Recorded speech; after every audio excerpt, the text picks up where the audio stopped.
RD. Sharma solution देख रहे हैं, क्लास 12th है ये। Chapter 8 solution of simultaneous linear equations, exercise है 8.1।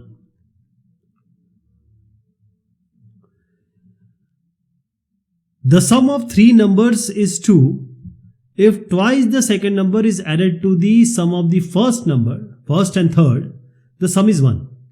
By adding second and third number to 5 times the first number, we get 6. Find the three numbers by using matrices.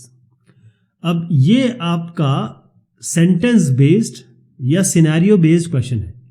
करना इसको matrices से ही है। तो पहले आप समझिए इसका हम इक्वेशन कैसे बनाएंगे और कैसे क्या होगा। The sum of three numbers is 2।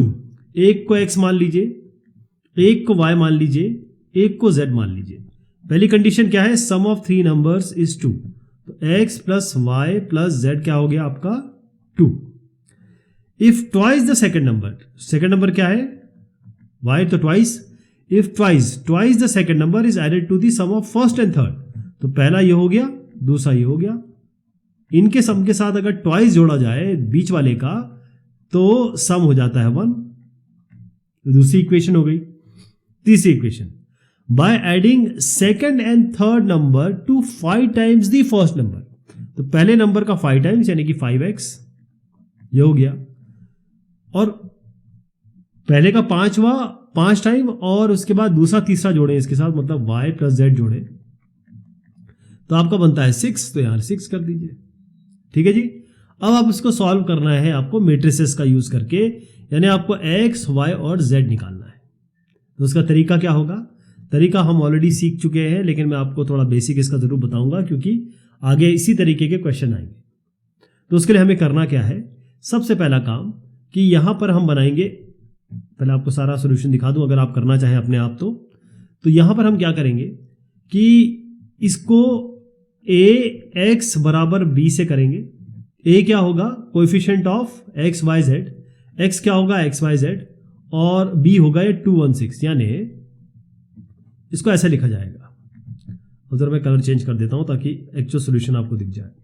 हम क्या कर रहे हैं, ये कोएफिशिएंट ऑफ x हो गया 1 1 5, कोएफिशिएंट ऑफ y क्या हो गया 1 2 1, कोएफिशिएंट ऑफ z क्या हो गया 1 1 1। ये a हो गया जी। x क्या होगा? ये x y z, और z क्या, ये आपका b क्या हो गया 216। इसको सॉल्व हम कैसे करते हैं? x बराबर होता है a इनवर्स b, तो इसका इनवर्स निकलेगा। इनवर्स के लिए क्या करेंगे मैं आपको यही बता देता हूं। इनवर्स आपको निकालना पता है, लेकिन मैं थोड़ा सा आपको गाइड कर दूंगा। इसमें आपको इसका डिटर्मिनेंट निकालना है। डिटर्मिनेंट आप किसी भी रो या कॉलम से खोल के निकाल सकते हैं, -4 आएगा। फिर आपको इसकी कोफैक्टर निकालना है। कोफैक्टर, हर एक वैल्यू का कोफैक्टर, इस रो इस कॉलम को छोड़ दीजिए, जैसे इसका निकालना है। तो ये जो वैल्यू है वो आप यहाँ 2 1 1 1 लिखेंगे, साथ में आप साइन लगाएंगे -1 टू द पावर, ये जो आपको i j दिख रहा है, कौन सा रो है? First row first column i j। तो -1 टू द पावर 1 + 1, ये +1 बनेगा, और इसको सॉल्यूशन करेंगे तो 2 -1 2 -1, तो ये 1 आ गया। ऐसे सारे निकालेंगे। अब आपकी जब कोएफिशिएंट मैट्रिक्स बन जाएगी ना, उसका आपको ट्रांसपोज करना है। एडजॉइंट है तभी निकलेगा। ट्रांसपोज कर दिया आपने। अब ये जो मैट्रिक्स निकली है एडजॉइंट है, इसको डिवाइड कर देंगे डिटर्मिनेंट ऑफ ए से। डिटर्मिनेंट ऑफ ए से डिवाइड हो गया, ये आपका पूरा हो गया ए इनवर्स। तो ए इनवर्स जो निकल के आ रहा है वो आपका आ रहा है 1 -1/4, और यहाँ आ रहा है 1 4 -9 0 -4 4 और -1 0 1। ये हो गया। ये आपका क्या है? A inverse. मैंने आपसे क्या कहा था? इनवर्स और बी को मल्टीप्लाई करना है। बी क्या है जी? 216। ये मल्टीप्लिकेशन कर लेंगे आप इन दोनों का। ये मल्टीप्लिकेशन जब आप करेंगे, और ये किसके बराबर है? x y z के बराबर है। इसको मल्टीप्लाई करिए, फिर -1/4 से सबको मल्टीप्लाई करिएगा अंदर, तो आपका जो रिजल्ट आएगा वो आएगा x बराबर 1, y बराबर -1, z बराबर 2। तो ये बाकी प्रोसीजर आप जानते हैं। मेन चीज मैं आपको जो बताने जा रहा हूं वो ये इक्वेशन बनाने, कैसे बनाना है इसको। अगला बनता है, amount of ₹10,000 is put into 3 investment at the rate of 10, 12 and 15% per annum. The combined income is ₹1310, and the combined income of first and second investment is 190, short of the income of the third. Find the investment in each using the matrix method. तो सबसे पहले हम ये मान के चलते हैं कि x, क्योंकि यहां पर क्या दिया हुआ है, इंटरेस्ट रेट की दिया हुआ है 10%, 12%, 15%। तो हमने 10 जब परसेंट के लिए x का अमाउंट का इन्वेस्टमेंट किया, 12 के लिए मान लीजिए y का किया, और 15 के लिए मान लीजिए z का किया। अब इन्होंने पहली बात सबको सीधा समझाया है कि इन तीनों का जो जोड़ है, यानी कि an amount of 10,000 is put into 3 investment, 3 investment का जोड़ 10,000 है, यानी x plus Y plus z इनको जोड़ेंगे तो आपका आएगा 10,000। ये हो गया, ये क्लियर हो गया। 10,000 कहां से आया? अब इन्होंने कहा the combined income is ₹1310 and the combined income of first, मतलब यहां से हमारा दूसरा इक्वेशन आएगी, कंबाइंड इनकम क्या है। अब कंबाइंड इनकम कैसे आ रही है जी? x का 10%, यानी x का 10% निकालेंगे तो x इंटू 10/100 ऐसे करेंगे। y का हो रहा है 12%, तो y इंटू 12/100, और z का हो जाएगा z इंटू 15/100। तो ये कितना हो जाएगा आपका? ये 0.1x हो गया, तो 0.1x लिख देता हूं, प्लस y कितना होगा 1.2, ये 0.12, तो 0.12 y हो गया, प्लस z कितना होगा 2 इंटू 15/100, तो ये आपको 0.15, यानी कि 0.15 इंटू z। ये जब करेंगे तो कंबाइंड इनकम आ रही है 1310, तो 1310 कर दीजिए जी। ये क्लियर हो गया। दूसरी इक्वेशन आपकी ये बन गई, पहली दूसरी इक्वेशन बन गई। तीसरी इक्वेशन ये कहते हैं combined income of first and second investment, पहली और दूसरे की कंबाइंड इन्वेस्टमेंट, यानी कि पहली और दूसरे की उठा लीजिए, पहली ये हो गई, दूसरी ये हो गई, तो 0.1x और इसको कंबाइन करिए दूसरे वाले से 1.2y से, पहले और दूसरे का investment is ₹190 short of the income of the third. तो अगर हम ये 190 कम है, मतलब ये जो अमाउंट है वो इससे जो यहां अमाउंट आने वाला अमाउंट, तीसरा क्या है, थर्ड यहां लिख देते हैं। थर्ड क्या है आपका? थर्ड है 0.15z। तो ये दो, पहले दो का अमाउंट है, ये दूसरे तीसरे का अमाउंट है। इन्होंने कहा 190 शॉर्ट है। अगर हम यहां से, ये कम है, तो अगर यहां से भी 190 हटा दें, अगर इसमें 190 जोड़ दें या फिर इसे 190 हटा दें, तो एक ही बात हो गई, है ना। ये तीसरी इक्वेशन बन गई। तो तीसरी इक्वेशन को आप कुछ इस तरीके से लिखेंगे, चाहे तो आप माइनस यहां ले आइए। तीसरी इक्वेशन बन रही है -0.1x -0.2y और प्लस 0.15z बराबर 190। तो पहली इक्वेशन ये, दूसरी इक्वेशन ये, तीसरी इक्वेशन ये। क्लियर। अब इसको ax बराबर b से सॉल्व करेंगे। a बता देता हूं आपको क्या बनने वाला है। a आपका बनेगा 1 0.1, ऐसे कर देता हूं, ये 1 0.1, ये 1 0.1 और ये -0.1। y क्या बनेगा जी 1 0.12 और यहां -0.12। z क्या बन रहा है जी 1 और ये 0.15 और z का क्या हुआ ये 0.15 बराबर इसको कर देते हैं XYZ बराबर क्या बना, ये 10,000 है, ये आपका 1310 है और ये आपका 190 है। ठीक है, a ये हो गया, x ये हो गया, b ये हो गया। तो आपको करना क्या है, x बराबर a इनवर्स b। अब ये a इनवर्स निकालने का तरीका आप अच्छी तरह जानते हैं, इसका इनवर्स निकालेंगे।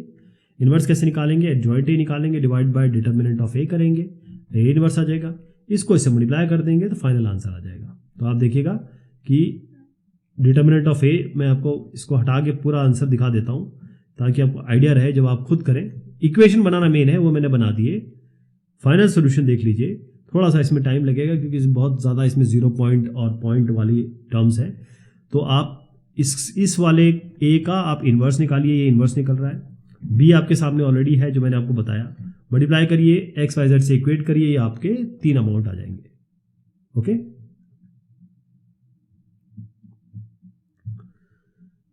The company produces 3 products every day. Their production on a certain day is 45 tons.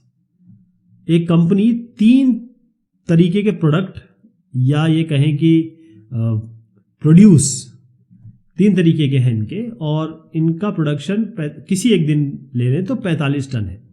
It is found that the production of third product exceeds the production of the first product by 8 tons, while the total production of first and third product is twice the production of the second product. Determine the production level of each product using the matrix method. ठीक है साहब. सबसे पहले आप ये जो 3 product है ना, एक को x ले लीजिए, एक को y ले लीजिए, एक को z ले लीजिए. इन्होंने कहा पहला कि इनका जो कंबाइंड सम है, जोड़ है, वो x y z को जोड़ेंगे तो 45 टन आता. तो पहली इक्वेशन क्या बन गई जी, x plus Y plus Z बराबर 45. ये तो क्लियर हो गया.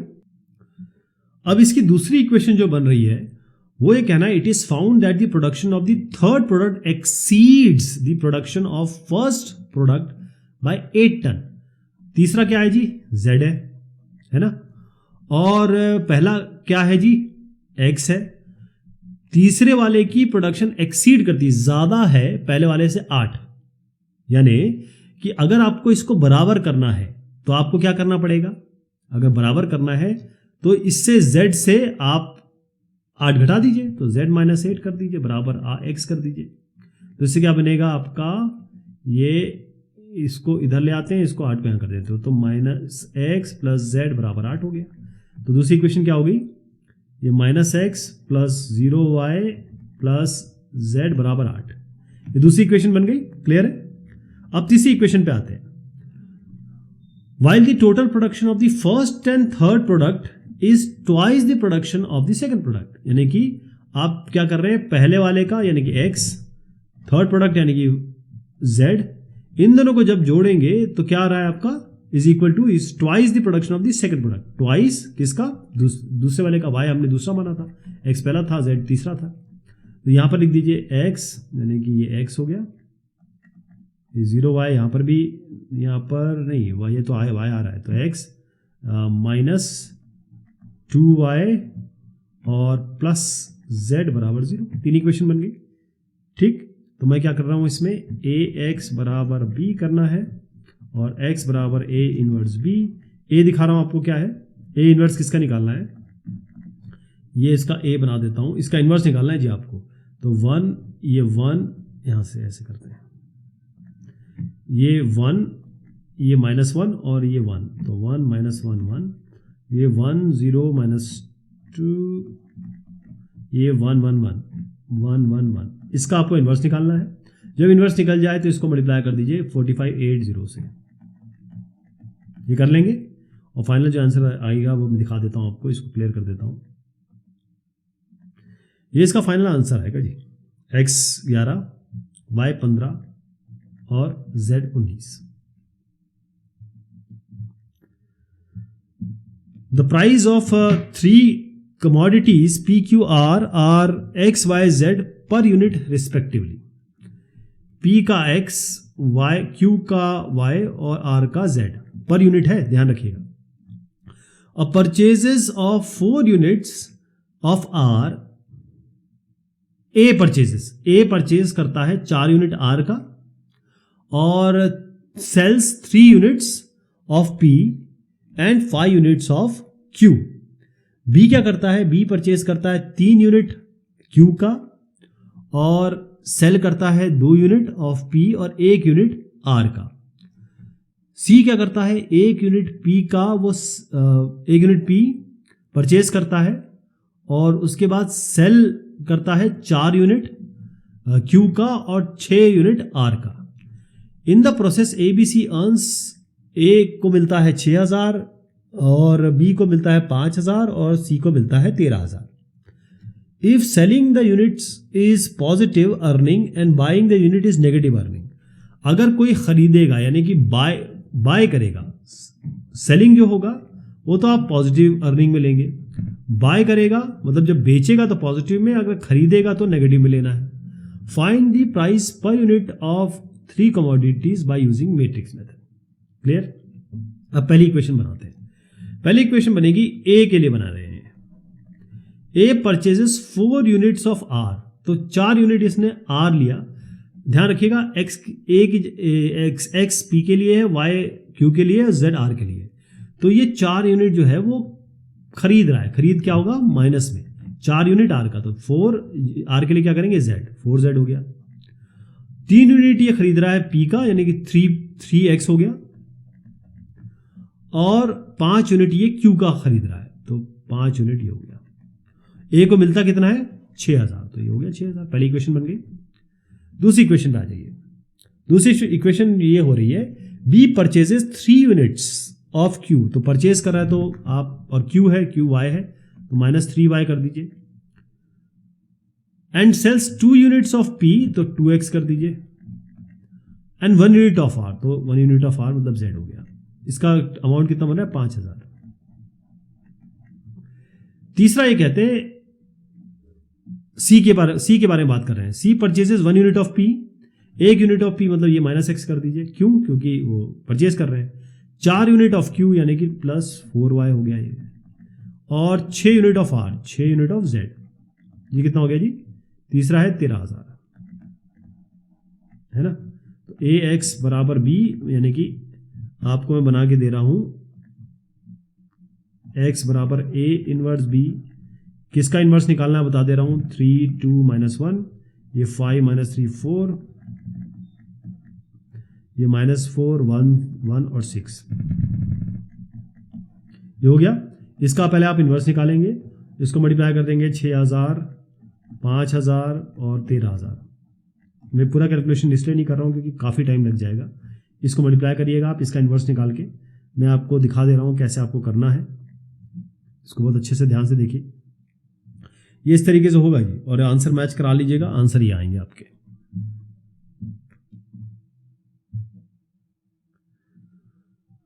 ओके, नेक्स्ट जो सवाल है ये हम लेते हैं अगली बार। तब तक के लिए शुक्रिया, मेहरबानी आप सभी की।